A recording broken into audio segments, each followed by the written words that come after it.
if you have a senior person around you, then bring them over and watch this interview together, because it will really help them and help you as well. Yeah. I've seen seniors close to me, that I know of, that even though you tell them about being happy and being humorous and, finding a way to change their thoughts and to be grateful for something else and to focus on that, rather than just focusing on their pain or anything else, still, I find that nothing is going through. Like, they just think of the negative stuff, and they say things like, I wish I could die tomorrow, or I wish this, would just be over and done with. What do you tell people like that? Like, how do you make them feel that, what, they still have life, they still have something to give, maybe? Like, what do you do with that? Well, Yeah. that's common. I agree with you. And I would disagree with you about how do you make them. They have made themselves, and it's taken years and years and years for them to make themselves. So and when I speak to my audiences, so one little exercise I love to do is I have them take their fingers and go, I make me and you make you. And by the way, Zaheen, you did a great job. So they've spent many years, often in generations ahead of me, particularly ahead of me, and some still in my generation, the boomers. I'm sort of at the head of the boomers. Have been programmed in a belief system that life's going to be hard. There'll be many cliches in their head, and once you get old, well, if you're not good for much, then you might as well just die. So they've had years and years of grooving that in. As a therapist, the older people are, the more the brain has had those grooves, those neurons have been developed stronger, as you know, about the system that's either the pessimistic system or the optimistic system. And I think all that we can do in relationship to those people is to have loving compassion. And for me, loving compassion opens up some doors. I had a father who wouldn't even talk. When I asked him about what he would like at his funeral, he looked at me and said, you want to bury me already? And he tromped out of the room and slammed the door.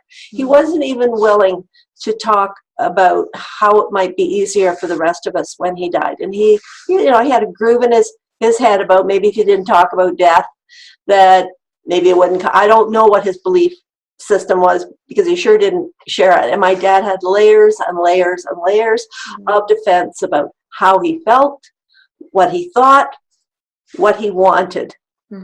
He was of that era. He served in the Second World War. He would scream in the night with night terrors. I'm sure he had post-traumatic stress disorder. He had an anger management issue. We kids were not treated well growing up.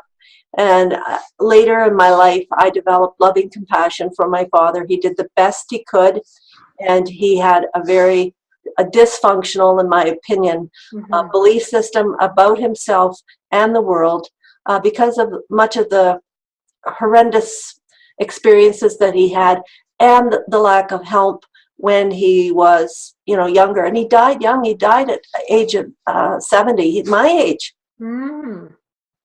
So this is good that you actually gave this tip to us, because I find that a lot of people get maybe frustrated at seniors who maybe just keep on saying that, and you're like, why do you keep, but I love the tip where you say, no, change, that I can change me, for example, in the way that I treat them, and say, okay, I'm just going to make sure that I can give you compassion, that I can, well, not give you, but that I can give you more love, so that you can be happy that way, right? I don't know anybody at any age that doesn't long for the experience of being seen and heard and loved with gentle eyes. Yeah. My father never told me that he loved me. I wanted to be loved and hear him say, I love you so much. Mm. I did an experiment, and um, I went, he lived in Ontario, I lived in Alberta, I went for a week, and each time he did something that was positive, I just said, oh, thank you, Dad, that was really nice of you, or, oh, I feel pretty with you opening the door. And at the end of the week, I went to him and I said, Dad, I just feel so loved by you. And my father stood there, and again, the layers of defense came up at the same time. He did this, he pushed me away, Mm-hmm. like, go away, go away. And he started to cry. Oh, And of course, in his era, it was shameful yeah. for a man to feel vulnerable and allow tears to show. So he was, in that moment, my guess, I can't get in somebody else's skin, but my guess was he was feeling a mixture of him feeling loved, Mm. maybe for the first time in many years, and some embarrassment about the tears coming, because he was shooing me away, get in the rental car and leave and go to Alberta. But at the same time, these tears, and all my life, as a little girl all the way up, I'd never seen tears in his eyes. Mm. So that was a gift I gave myself to feel loved by him. Yeah. So if somebody's out there and they have a grandpa or a parent that they would like to be more loving or different in some way, just ask yourself how you might better Yeah. fill your own longing. Yeah.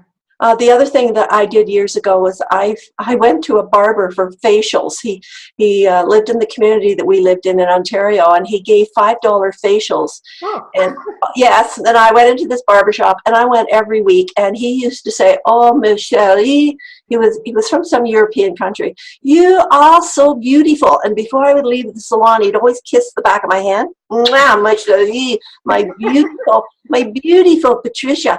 And I pretended he was my father. Ah. Yes. So if you're longing for something from somebody who's got layers of pain and layers of defense to keep themselves in some way emotionally safe, they're bristly, they're grumpy, they're critical, they're unhappy, they're depressed, I would say ask yourself what is it that you're longing for, and quit going to the empty bowl for it, and go and fill it up for yourself, so that you can then turn around if that person is somebody in your family or somebody close to you, so that you can look at them with compassionate eyes. That is such great advice that you're giving us, and I'm so glad I have you on the show. I'm glad to be interviewed.